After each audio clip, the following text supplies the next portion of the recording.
All right, so welcome to our session on dance and carpets.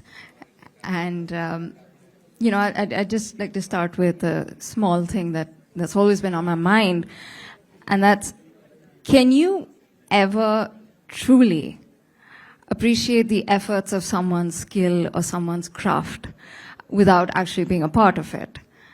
And I didn't think that I could. So when I was about 21, I went to Kerala. And there I found a small Kathakali dance school. And you know what? Of course, the dancers didn't let me dance. But they did teach me eye exercises.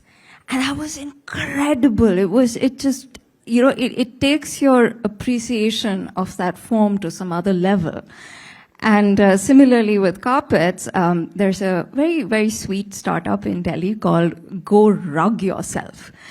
And it teaches you how to tuft carpets. And you take those guns and you try to tuft like a small 6-inch pattern, and that takes you 3 hours.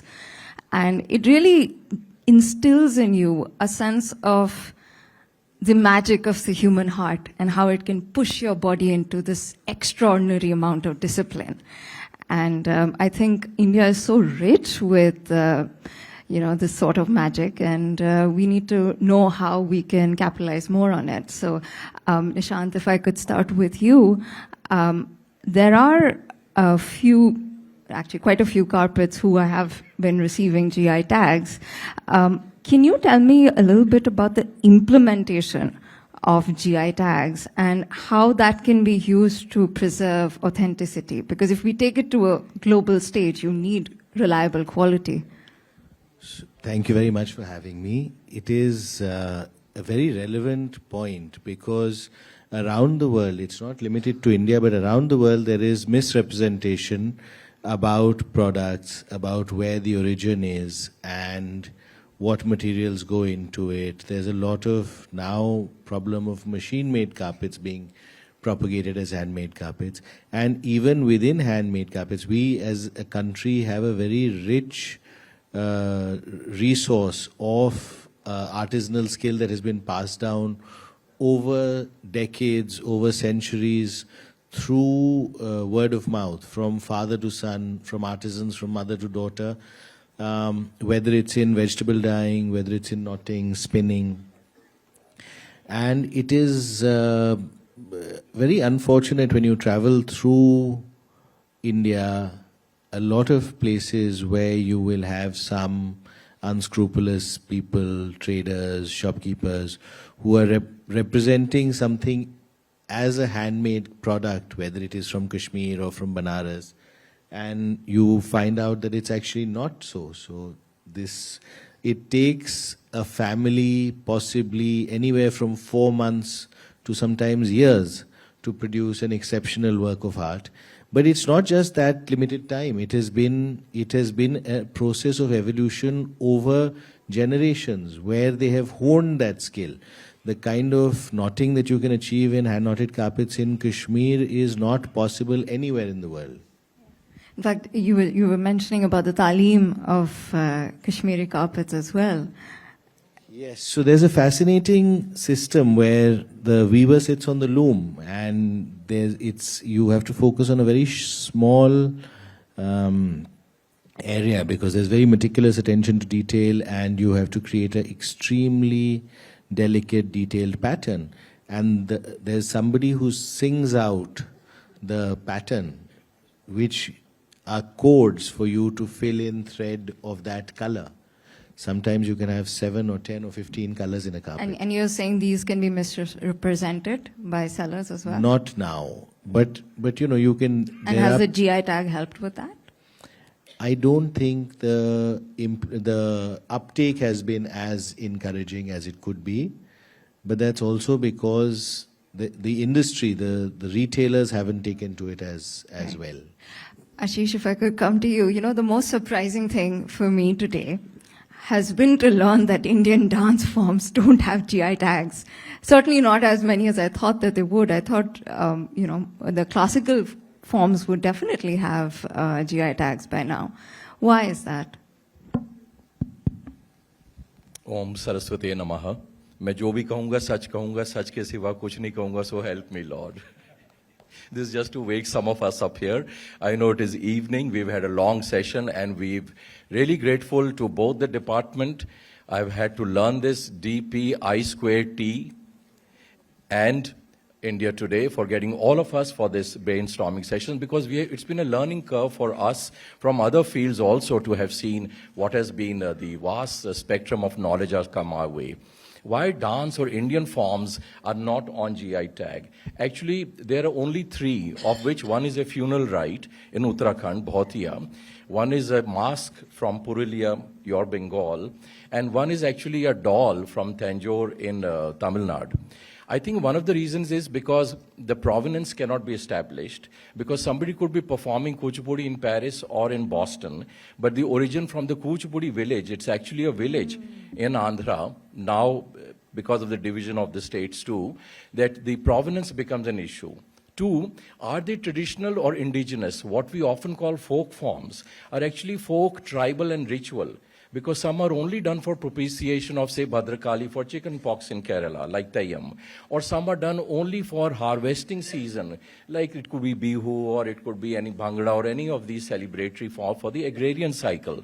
So we have had, and overall canvas is Bollywood. I mean, to add, more masala to the chai, we have these forms which are a mishran of all of this. I think beyond dance, what happens is we have to think of the cultural canvas totally. Because we heard music, we thought of food today, we thought of painting, we thought of architecture, we have seen spaces.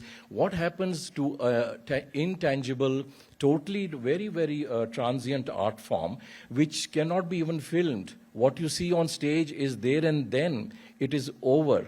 So to get a GI tag is a Herculean task. There are some of the masters here. I was talking to Unnat Panditji, I heard Ratnuji in the morning, and their concerns were valid because what they're saying is the cultural quotient is most important.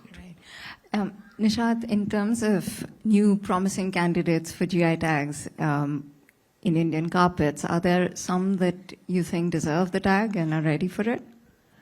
I think it's a much more complicated question or a complicated issue, because carpet weaving was brought to India with Emperor Akbar in Mughal times.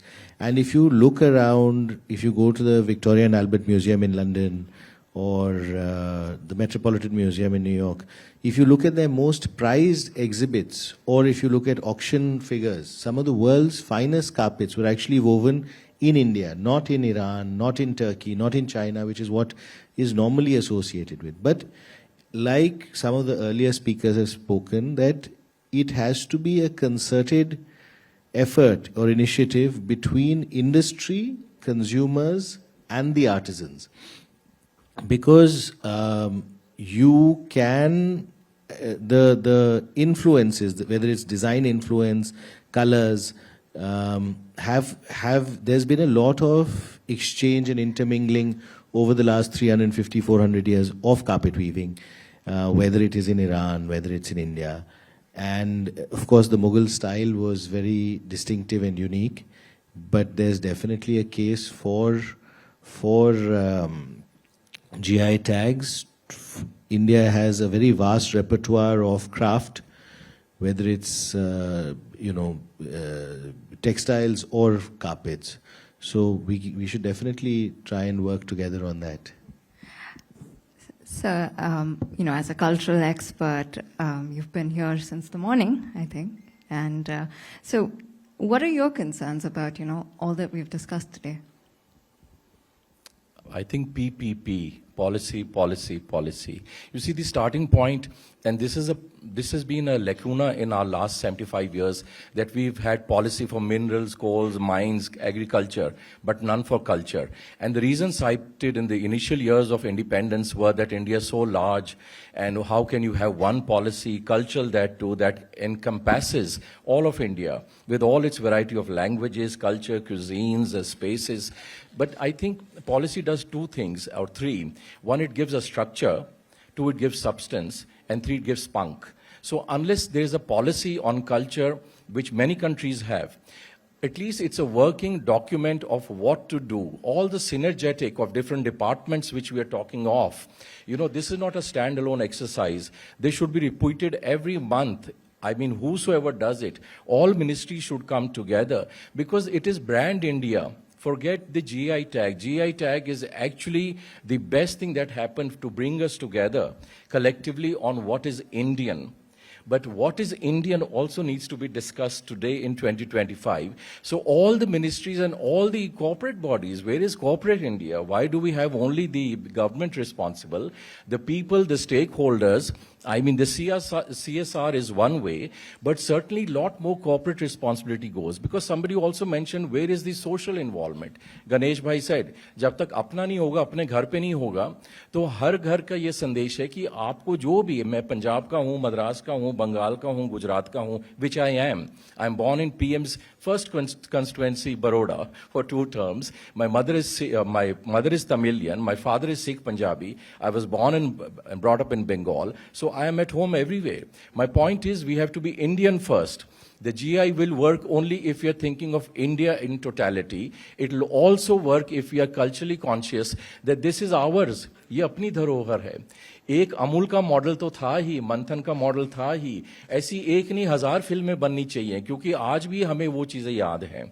So it is important that culturally, I think if a policy is put in place, and we have sort of avoided it, saying that Amitabh was here in the morning, Niti Aayog ex-chairman, Niti is policy, so policy is the starting point. I think this is the right point in time when India is strong, it's resilient, it is global, it is a player, and many, many world forums. This is the time when we have to be proud of our culture. It's a very big term. We have divided into food or space or architecture or music or dance or painting or everything else. But culturally, we have to be one brand. That is our brand. I'm really glad you talked about social involvement because, as I was researching on this session, I got a Zoom call from a niece of mine in New York. And she said, Masi, what are you doing? I said, well, I'm reading about carpets and dance. And she said, well, like Toby's bed and Mamushi. Toby is her dog, and the only carpet she could think about was a fur carpet. And Mamushi is a video by a very lovely lady called Cardi B. And that's her extent of knowledge. And, we did take some time to teach her a little bit about, Indian carpets and Indian dance heritage and so on. But I think that's important, right? If you're going to take it to a global level, how do you get the next generation excited about both carpets and dance? So maybe if you could talk a little about that. So there's a very dangerous prospect of losing our craft. Of course, there is one aspect where not enough people know about what goes into craft, and the fact that in India we take for granted the fact that you can have somebody work by hand for a very large period of their life to create something. If you look at things that are handmade, if you go to get a bespoke suit tailored at Savile Row, or you go to Italy to have a suit made, it costs a fortune. If you look at a Swiss watch, and there are Rolex watches which are 8, 10, 15 lakhs, and I was surprised to know that there's a 10-year waiting to get one of those. But unfortunately here, not enough of us value the fact that something is done with such painstaking care over such a long time.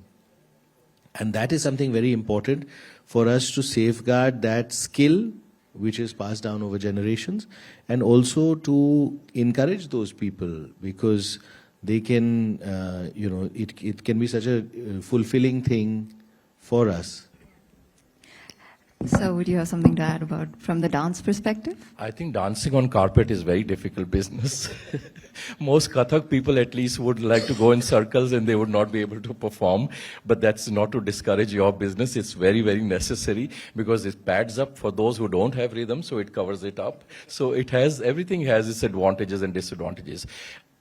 Often people said, you've been a critic for 30 years, you're writing, you've done some books and things, but वैसे आप क्या करते हैं? You know, this is a question because when you work in the field of culture and if you're doing all these things, then people say, ये सब तो ठीक है, लेकिन वैसे आप काम क्या करते हैं? You know, that is something only in India one is asked that. Because if you're in Italy or if you're in Japan or if you're in Botswana or if you're in Mauritius, every work is work. So it is sometimes how much value or premium we as a society are putting on these things. You know, it is easy to talk and easy for a ministry and a government and a very, very evolved media group, the only one in India which has standard for 40, 50 years and is a reference point benchmark India today. It is very easy for them to collect some of us and speak about all these issues. But I think this is the something sensitization needed at school level, at college level, and when you grow. This is our, we are stakeholders. You know, when we talk of dharohar, all these big words and things, लेकिन वो रहेगा तभी रहेगा जैसे किसी ने कहा कि रहेगा तभी तो बढ़ेगा और बनेगा तभी तो बढ़ेगा. So it is very important we take these forward. Otherwise, sorry to say, visiting many universities and teaching and assessing, one sees millennials. I am the youngest in this hall. My birthday comes once in 4 years, so I'm only 16 and a half. So nothing against millennials. हाँ तालियां बजाइए, दिल खोल के बजाइए. But, you know, millennials have a real disconnect with India and Indian culture. Because we are in a global digital world, because information is on our cell phone, because we think Google is guru, then what has happened is, I did a search this morning on GI. It says glucose index. How much you feed in your body, and this is a medical term. GI is not geographical index. Just search Google Guru now. So don't depend on Google Guru. The point is, millennials especially, we need to, because this will be telecast, we need to understand the reality of India today. There's a serious volume of young India. It is almost, I don't know the figures, but 60% of our population, which is under 28, is the median age. And whom are we addressing? So young India needs to be a stakeholder. All of us are responsible to bring them into the fold. And it is our duty to take them forward. Yeah. So that's a very interesting point, but also it also offers a great opportunity, because today we are at a time where distances are not really distances, with advancements in technology, with your internet, with social media. So you actually, if we do it well, if we tell our story well, and somebody before us spoke about storytelling, brand building, and today around the world people are interested. We have a website.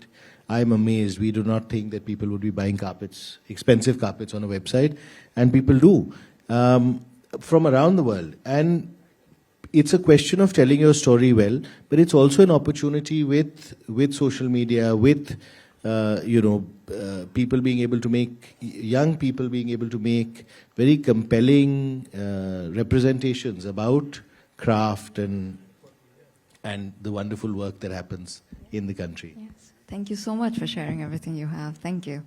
Maybe some millennial will see this and get inspired. Thank you. I think we finished before time. We are the only ones who finished. 24 seconds.